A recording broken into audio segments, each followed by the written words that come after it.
তো কি অবস্থা ভাই লোক, অনেক দিন পরে আজকে একটা হুটহাট সদরঘাট ট্রিপে বেরিয়ে যেতেছি। আসলে এখন টাইম ম্যানেজ করাই কষ্ট হয়ে যাচ্ছে, আর আবহাওয়ার যে অবস্থা তাতে আসলে কোনো জায়গায় যাওয়া একটা যুদ্ধের সামিল বলতে গেলে। তো আজকে আবহাওয়াটাও ভালো, বা সাথে অফ ডেও পড়ে গেছে। তো চলেন কোনো জায়গা থেকে ঘুরে আসি।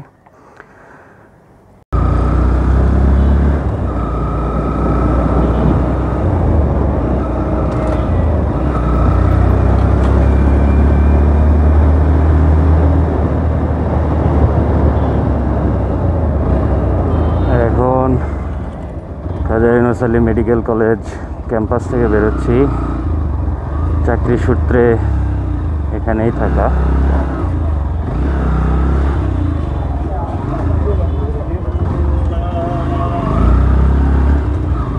এখন ডেস্টিনেশনটা সম্পর্কে বলতে গেলে আসলে একবারে ডেস্টিনেশনে গিয়ে দেখানোটাই বেটার অপশন। তারপরও রাস্তার মাঝে মাঝে আপনাদের সাথে কথা হবে, কারণ এতদিন আসলে একটা ডিসেন্ট সাউন্ড সেট আপের জন্য ওইভাবে মোটো ব্লগিংয়ে ভয়েস রেকর্ডিংটা করা সম্ভব হয় নাই। তো এবার একটা নতুন মাইক সেট আপ নিছি, তো সেটারও ফার্স্ট ট্রায়াল রান বলতে পারেন এটা। তো দেখি সাউন্ডটা কেমন হয়, ডিসেন্ট সাউন্ড হলে সামনে এটা দিয়েই কন্টিনিউ করব, না হলে এটা ভালো সাউন্ড সিস্টেম সহ একটা সেট আপ আপডেট করতে হবে। শালার এই ট্রাকটার জন্য ইন্ট্রোটাও দিতে পারলাম না।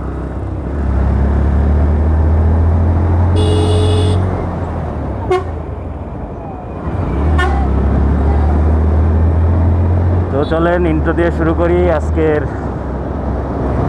এই হুটহাট সদরঘাট রাইড। তো ভাই লোক, কী অবস্থা সবার? আমি দা লাফাঙ্গা ভ্যাগাবন্ড আজকে আপনাদের সামনে একটা হুটহাট সদরঘাট নিয়ে চলে আসলাম। It's been a long time since my last video. Last হচ্ছে রোজার ঈদের পরে এই পাহাড়ের ট্যুরে গেছিলাম, সেইটাই ছিল লাস্ট ট্যুর আসলে। এরপরে কুরবানির ঈদে বাড়িতে যাওয়া, এই মাঝে মাঝে ঢাকায় বাসায় যাওয়া, এইটা ছাড়া আসলে আর কোনো এরকম যে হুটহাট একটা ছোটোখাটো রাইডও দিব সেটাও হয়ে ওঠে নাই আর কি এই কয়েকদিন। তো আজকে কালকে ছুটি আছে, কালকে হয়তো বা পারবো না, তার কারণে আজকেই যে একটা হুটহাট রাইড দিয়ে আসি এই ভাবনা থেকেই বের হয়ে গেলাম।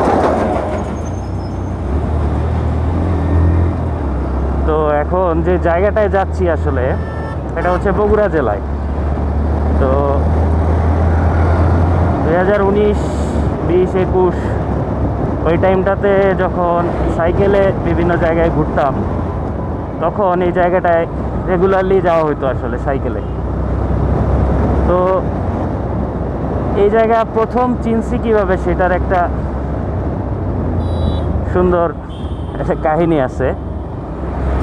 তখন মোস্ট প্রবাবলি আমি সেকেন্ড ইয়ারে একদিন ক্লাসে বসে আছি।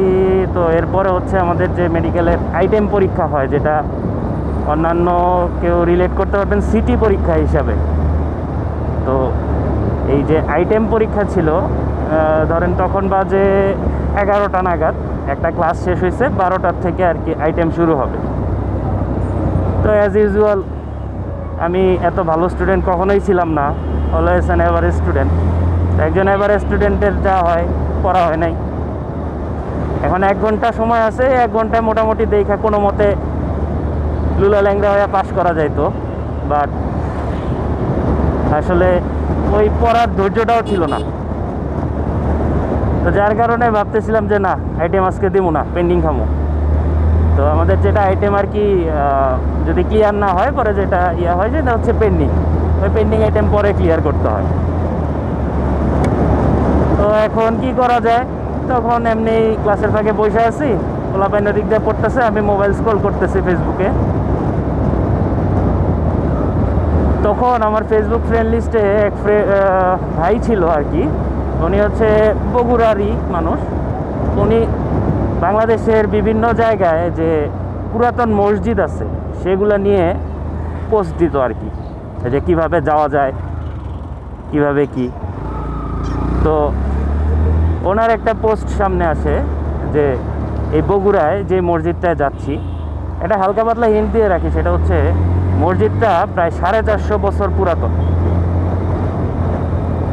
তো এই মসজিদের ইতিহাস আর হচ্ছে কীভাবে যাওয়া যায় বা কোথায়, এগুলো পড়ে তারপর মনে হলো যে যেহেতু বগুড়া সিরাজগঞ্জ থেকে যাইতে খুব বেশি সময় লাগবে না, তো চলে যাই। তো সাইকেলটা নিয়ে সুন্দর মতো অ্যাপ্রনটা খুইলা ব্যাগে রাইখা রওনা হয়ে গেলাম। তো এই যে ফার্স্ট আমার এই মসজিদটা চেনা হইলো, যাওয়া হইলো। এরপরে অসংখ্যবার এই মসজিদে গেছি, কখনো সাইকেল চালায়, ইভেন বাইক কেনার পরে বাইকেও 4-5 বার বিভিন্ন ভাই ব্রাদারের সাথে গেছি, কিন্তু কখনো আসলে ওইভাবে ডকুমেন্ট করা হয় নাই।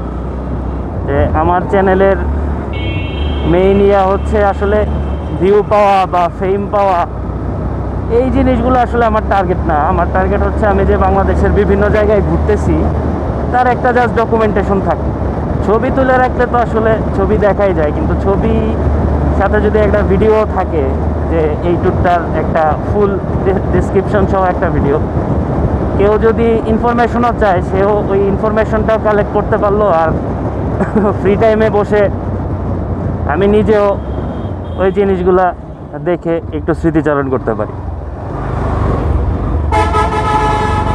তো এটাই হচ্ছে আসলে আমার একটা ইউটিউব চ্যানেল খোলা, তারপরে যা এই যে মোটো ব্লগিং করতেছি, ভিডিওগ্রাফি করতেছি, সব কিছুর ডকুমেন্টেশন, এটাই হচ্ছে আমার মেইন টার্গেট। তো এই রাইডটা হয়তো বা নতুন না আমার জন্য, কারণ অনেকবার ওই মসজিদে যাওয়া আসা হয়েছে, বাট এর একটা নতুনত্ব হচ্ছে ডকুমেন্টেশন, যে এই জায়গাটা আমার ভিডিওতে ডকুমেন্টেড থাকুক।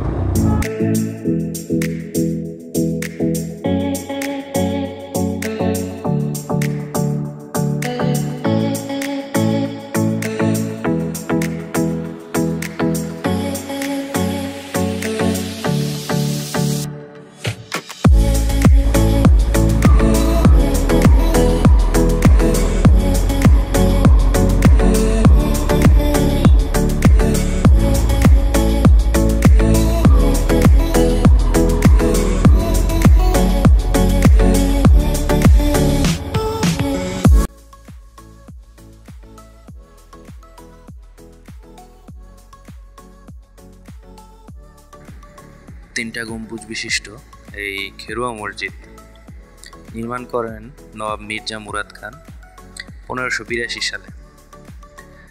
এই মসজিদটার নির্মাণ শৈলী মুঘল আমলের মসজিদগুলোর মতো একদমই না, কারণ এটা নির্মিত হয়েছিল মেইনলি সুলতানি আমলে, যখন প্রায় সুলতানি আমল শেষের দিকে। তখন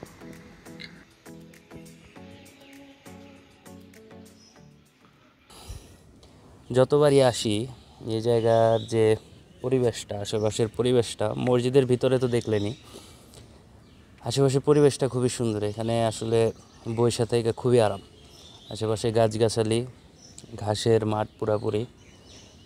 তো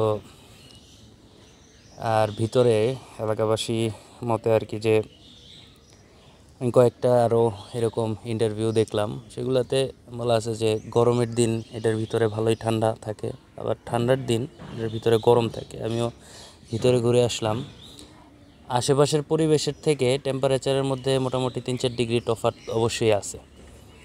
আর এই মসজিদের ভিতরের অন্যান্য মসজিদের ভিতরের যে ফ্লোরগুলো আছে ওগুলা হয়তো বা সংস্কার করে ফেলে অথবা টাইলস করে ফেলে, এইটা এখনও যে এই প্রথম দিকে যেরকম ছিল ঠিক সেরকমই আছে। তারপরে মসজিদের যে এন্ট্রেন্স আছে, তো এন্ট্রেন্সের সামনেই দরজার নিচে ওই জায়গায় একটা কোষ্টি পাথরের ফ্লোরিং দেওয়া আছে। আর এইরকম আমলের আর কি, এটা মোটামুটি 450 বছর পুরানো।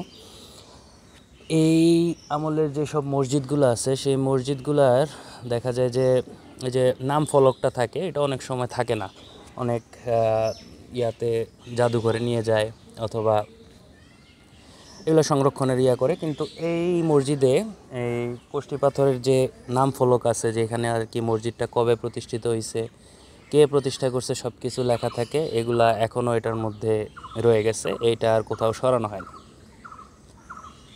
তো কিছুক্ষণ বসে থেকে একটু আরাম করে তারপরে আবার চলে যাব। তো ভাই লোক, আজকের মতো ট্যুরটা এখানেই এন্ড করতেছি। সামনে আরও এরকম ট্যুর আসবে, তো stay tuned. Tata, good bye, আল্লাহ হাফেজ।